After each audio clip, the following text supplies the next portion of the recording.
I tried basically every conventional art medium most people know and use, and the question is, which ones are great, which ones are not so great, and which ones are easy to use and pick up. So today I'll rank them for you, and I'll also give you a quick little guide on which one you should use to color your art in this next segment coming up. Hi guys, my name is No, it's not. Whatever that is. Don't search up. Don't tell me what to do. Alright, I didn't want monetization anyway. How should I color my drawing? I get that a lot, and to be honest, there is one simple answer that I always respond with in that case. Whatever looks good to you. If you like the look of a medium, you should definitely pick it. Like, for example, I've always hated watercolor as a kid. I couldn't stand painting with them, but I always liked how they looked. So I bit the bullet, taught myself how to paint with them, and now it's actually my favorite medium. But yeah, obviously some people can't afford some mediums financially. That's why this tier list will have a couple of rules or criteria on how I rank them. So obviously price will be a factor. I'll also rank these mediums by versatility, meaning how easy you can vary in styles and looks with each medium. There's obviously handling, meaning how much of a pain it is to learn and use this medium, and also results, because obviously you can get results with digital art that you can't exactly get with chalk or whatever. Also, speaking of, I only rank mediums that I have used before and thus have experience with. Alright then, let's rank some mediums. Like a sir.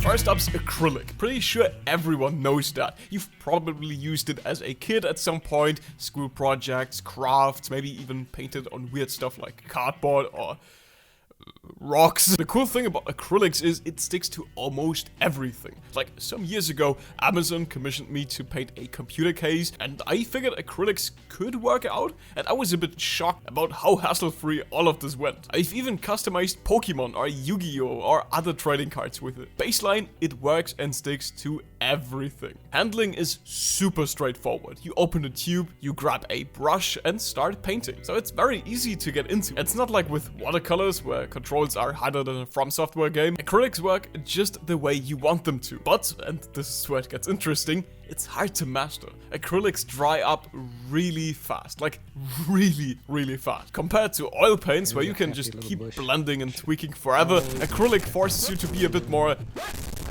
decisive. This fast drying also makes blending a bit more of a pain sometimes. If you want smooth gradients or layered color work, you might invest in something like a wet palette. It keeps your paint workable for way longer. And I'm not sponsored here, by the way, it's just a genuine lifesaver because wet palettes are soaked with water. So that means while working, your color stays wet and doesn't dry out. I've got a whole art supply list with all of that kind of stuff I use. My wet palette's also linked in there in case you're curious about where to get one. But once you figure out the workflow, once you really get a feel on how acrylic behaves, you can do pretty much anything with it. For real, I follow artists that do some mind-blowing stuff with acrylics, so it's not like this medium is just for, you know, painting rocks. Now, about the price, it's tricky. I started out using cheap acrylics and worked out fine. But when I started doing bigger projects, especially for bigger clients like Amazon or Sony, I actually did notice a difference. Good quality acrylics just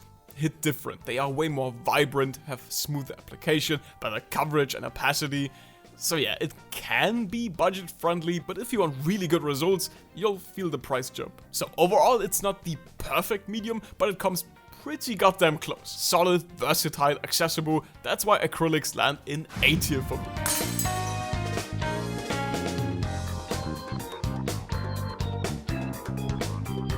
Alcohol markers are super popular in the anime, manga and comic fandom. I used them for like 5 years straight and collected way too many of them. The big downside here is the well-known brands like Copics are stupid expensive. But even if you buy cheaper ones, you still have to buy a lot of them because you need to buy all of these color by color. So you want to have something that's a slightly brighter green? Well, you gotta buy it separately. And at this point, if it's just about the price, I don't get why you just won't use watercolors, because you can easily achieve the same look with just a fraction of the price. Especially because you obviously obviously have to buy these colors one by one, so you can't mix them to your liking like you do with other mediums. The only real advantage of markers is coloring in flat areas. That's the main selling point. But watercolor and other mediums can do that just as easily without the big price tag. Markers are super limited. Compare them to other mediums. Like, sure, you can do blending with markers, but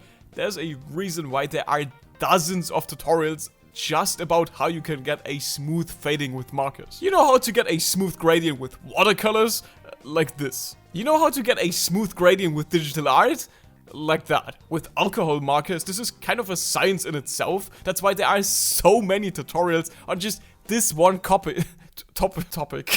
Honestly, when I think of marker art, I don't think of incredibly big rendered art. I think of stuff like this. I mean, there are artists who actually make the medium look great. One of the only names that I can think of is Obata, but I think every other medium on this tier list, at least when it comes to results, is way superior. And most of the artists that I do know that use markers actually use them only as a base and as other mediums like colored pencils on top of that. That's what I did for some time, and the part that looks great here are not the markers. TLDR, the only real plus here is it's easy to fill in an area smoothly. And that's something other mediums can do just as well. So yeah, D tier. Looks nice, but not worth it.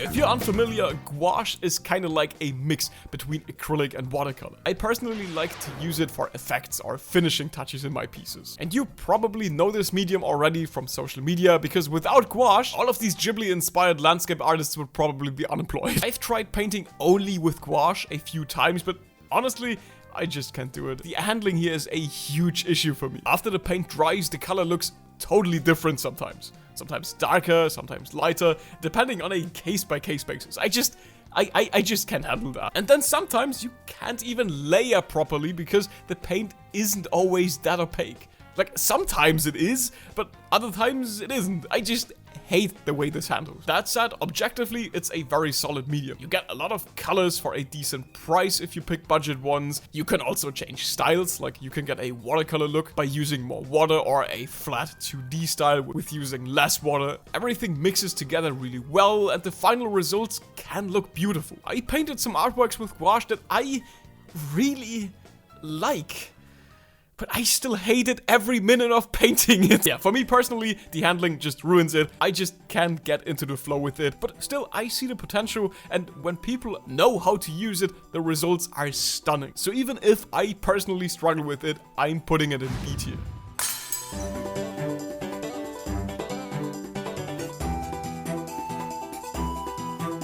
Okay, so this is actually my favorite medium. This is why it goes straight into S tier. Okay, no, but for real, I not only love the look of it, but it's also insanely affordable. I've been painting with the same set for like 5 years, and pretty much all of my watercolor artwork was done with this very set of colors. And I know looks are subjective, but come on, watercolor is just beautiful. Like, even if you just throw around a couple of splashes, it still looks good. If you already use watercolors, you know what I mean by that. For all of you that do actually use watercolors, maybe you want to check out my sketchbook. It's really fancy, and the paper can also deal with water-based mediums like watercolor, so if you use some good brushes, this is basically the perfect sketchbook for watercolor artists. It's basically my dream sketchbook. I designed and made it myself, and if you want to check it out, you can find it in my online shop at DrawlikeaSir.com/shop. But yeah, my point was, watercolor is just inherently beautiful. It's basically the opposite of digital art. With digital art, you have to deliberately make things look nice. You have to pick some good looking brushes, adjust some settings, throw on a filter, add some flair, make the image softer. All of that to give it a nice, good look. With watercolor, I don't know, man, it just inherently looks nice. You don't even have to do something for that. Working with this medium is also super efficient as well. If you were to check out some tutorials on YouTube about watercolor, they are almost all really short. That's because it doesn't take very long to make something look good with watercolor. Like I just said, this medium is inherently beautiful. And yeah, you can make amazing art just with watercolor, without needing anything else to add to the mix. But let's be real, I think on its own, this medium is very much limited. I personally always have to add a bit of gouache or colored pencils for highlights and shadows to make it look exactly the way I want it to. And also, the handling can also be very frustrating if you've never worked with water-based mediums before. Like, I hated watercolors as a kid because it felt so hard to control. Plus, it's also really weird working with a medium that's not super opaque. This can limit you big time if you want to paint something that's really complicated. But again, it's cheap and easy to try out. So go ahead and grab some basic set and some decent paper. I do have some affordable options on my art supply list. I think getting everything you need is just gonna cost you like 25 bucks or so. And if you want to get started, I actually did make a crash course for beginners with everything you need to know. It even comes with a free little template to download so you can try painting something very easy. So yeah, watercolors. I love them personally, but objectively, I think it's more of a B tier. Great look, fun to use, but not the most flexible medium out there, and the handling can sometimes be a problem.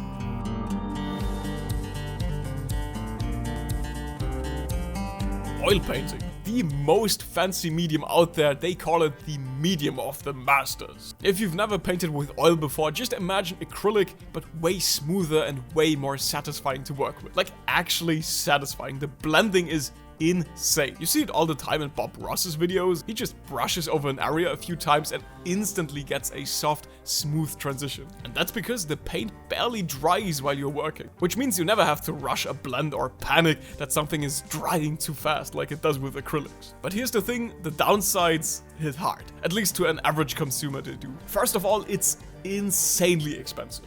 Way more than any other medium so far. You also can't just use regular or thick paper, you'll actually need a canvas or something similar. It also takes forever to dry, which sounds cool at first because you can blend it so well, until it becomes a problem. And layering brings the same issues as it does with gouache. If you don't know what you're doing, things get messy very fast. And also it stinks like hell because you can't use water with it, you have to use turpentine in order to clean it. And I know there's water-based color, but for me these didn't work out as well as the real deal. So I actually think when it just comes to painting, this is an amazing medium, probably the best traditional one out there. I even like the handling way more than I did with gouache, but with all of those downsides, it's just not worth it for me. Too expensive, too impractical, too smelly. This will probably be the most hot take that I've made on the internet yet, but for an average consumer, I would put oil down in C tier. Okay, maybe my second most hot take if you count my manga tier list. I like colored pencils. Some of my favorite pieces that I've ever made were done with them. The handling's perfect. Everyone knows how to hold a pencil, so no learning curve, no fuss, no barrier to entry. Everyone's used a pencil in their life before. But the money side of it is kind of like it is with markers. You have to buy every single tone separately, which adds up fast. And then there's the main problem of filling in big areas, which takes forever. Like seriously, working with these is a grind. I always use another medium first for the base. Like back in the day, I used markers. Now I actually go with watercolor. Like imagine trying to do one of these big pieces that I paint just with colored pencil. Like, I'd still be working on that. As an addition though, I think it's amazing. With most of my artworks, like the Attack on Titan pieces I did, colored pencils completely elevated the artworks to a new level. The texture and the control you get with colored pencils is super powerful. As a standalone medium though, yeah, it works, but it's very slow and very tedious. Sure, you can do quicker and simpler stuff, like I showed in my beginner's tutorial about colored pencils, but let's be honest, most people want to use the medium in the long run for bigger and more polished projects later on. The results can look amazing, but the time factor really brings it down, since it takes so long to work with. And also the costs add up as well, so with all the individual colors you need to buy, that's also a lot of money you can sink into that. That's why, for me, all of this drops it down to B tier.